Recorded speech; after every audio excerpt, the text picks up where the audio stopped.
Hello दोस्तों, मैं धीरेन स्वागत करता हूं आपका एग्ज़ाम स्टडी विद संगीता में। आज के इस वीडियो में हम बात करेंगे आरआरबी एएलपी और टेक्नीशियन भर्ती 2024 के लिए साइंस के एक और मोस्ट इम्पॉर्टेंट टॉपिक की। साइंस का जो आज का टॉपिक है वो मैंने लिया है फिजिक्स से, जिसका नाम है प्रकाश की। दोस्तों इम्पॉर्टेंट टॉपिक है ये, और इससे पहले हमने 28 वीडियो और साइंस के अपलोड किए हैं। यदि आपने वे नहीं देखे हैं तो आप प्लेलिस्ट में जाकर देख सकते हैं। दोस्तों जो रेलवे का कैलेंडर जारी हुआ है, यानी कि एएलपी टेक्नीशियन के साथ साथ एनटीपीसी और साथ ही साथ आरपीएफ और ग्रुप डी के छात्रों के लिए भी ये वीडियो इम्पोर्टेंट रहने वाला है। तो चलिए स्टार्ट करते हैं।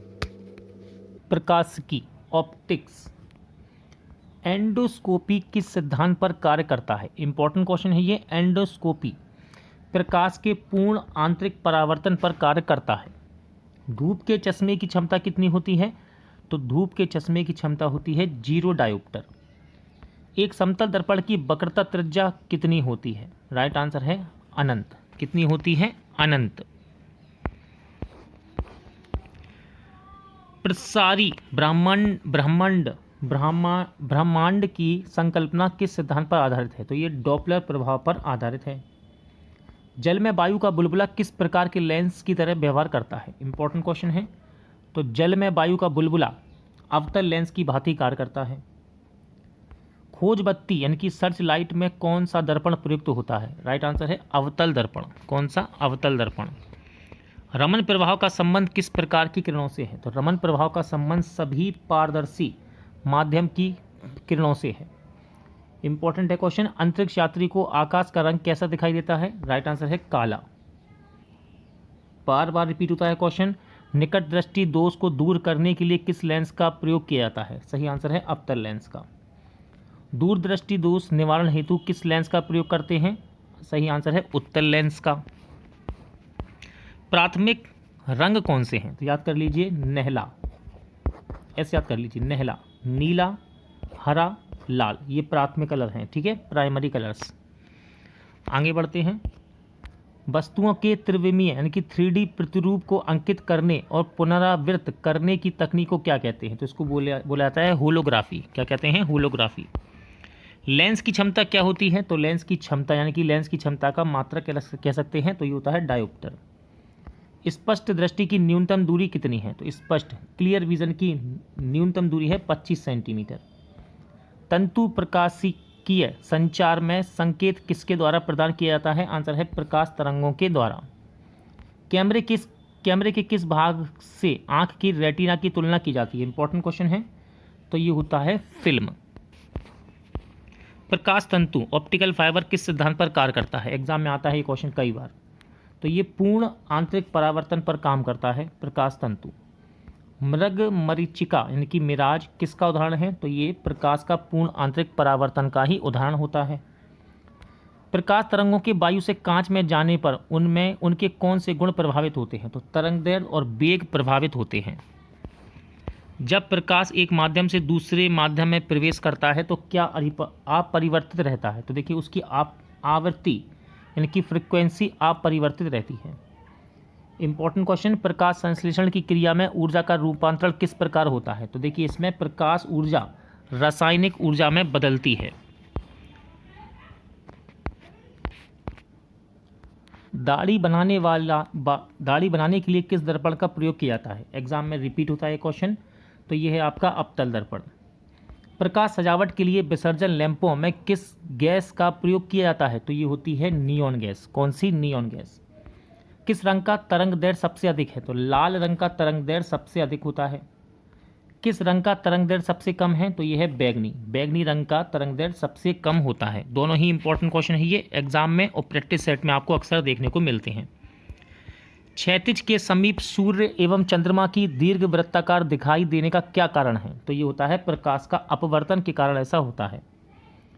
वास्तविक सूर्योदय से कुछ समय पहले ही सूर्य क्यों दिखाई देने लगता है? तो प्रकाश के अपवर्तन के कारण वास्तविक सूर्योदय से पहले सूर्य दिखाई देने लगता है। खतरे के संकेतों के लिए लाल प्रकाश का प्रयोग क्यों किया जाता है? तो देखिए लाल प्रकाश का प्रकीर्णन सबसे कम होता है, इसीलिए खतरे के संकेतों में लाल प्रकाश का प्रयोग करते हैं। साबुन के पतले झाग में चमकदार रंग किस घटना के कारण दिखाई देता है? तो ये बहुलित परावर्तन और व्यतिकरण के कारण होता है। प्रकाश विकिरणों की प्रकृति कैसी होती है? आंसर है तरंग एवं कण दोनों के समान।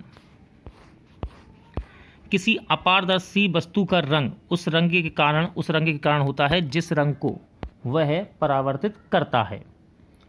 हीरा उच्च अपवर्तनांक के कारण चमकता है क्योंकि? तो देखिए, हीरे का अपवर्तनांक अधिक होता है, इसलिए तराशने पर उसकी चमक बढ़ जाती है। अस्त होते समय सूर्य लाल रंग का क्यों दिखाई देता है? तो प्रकाश के प्रकीर्णन के कारण अस्त होते समय सूर्य लाल रंग का दिखाई देने लगता है।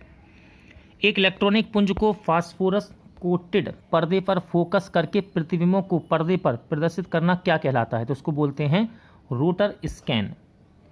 प्रकाश का रंग किससे निर्धारित होता है? इंपॉर्टेंट क्वेश्चन है। प्रकाश का रंग उसके तरंग दैर्ध्य से निर्धारित होता है।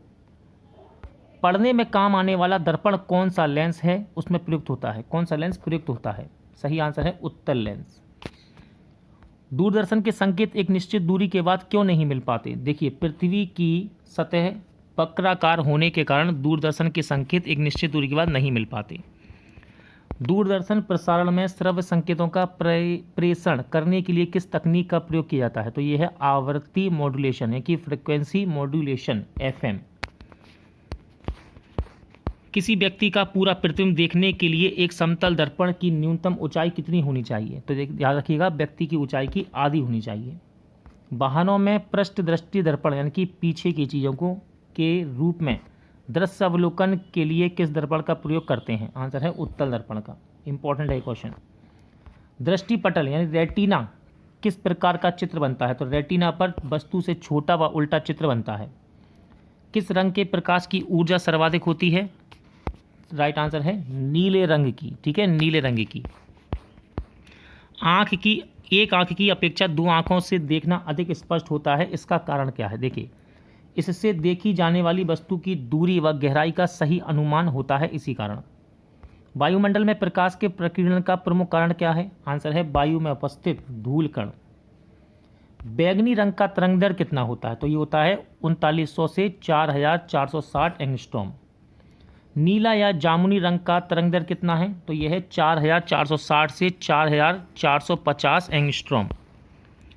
आसमानी रंग का तरंग दैर्ध्य कितना होता है? तो आसमानी रंग का तरंग दैर्ध्य है 4650 से 5000 एंगस्ट्रॉम। हरा रंग का तरंग दैर्ध्य कितना है? तो यह है 5000 से 5700 एंगस्ट्रॉम।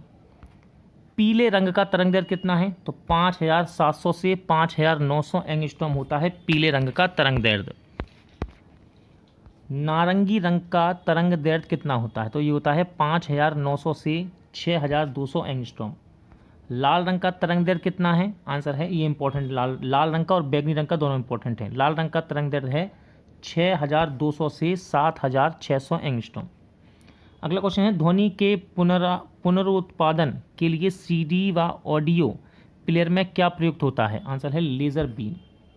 जब दो समानांतर समतल दर्पणों के मध्य कोई वस्तु रख दी जाती है तो उस पर अनंत प्रतिबिंब बनते हैं। जब लाल, नीले तथा हरे प्रकाश का पुंज एक स्थान पर पड़ता है तब प्रकाश का रंग कैसा प्रतीत होता है? तब प्रकाश का रंग सफ़ेद प्रतीत होता है। मानव आँख दृश्य प्रकाश के किस तरंग दैर्ध्य के लिए सर्वाधिक सुग्राही है? तो यह है 5500 यानी कि 5500 एंगस्ट्रॉम के लिए।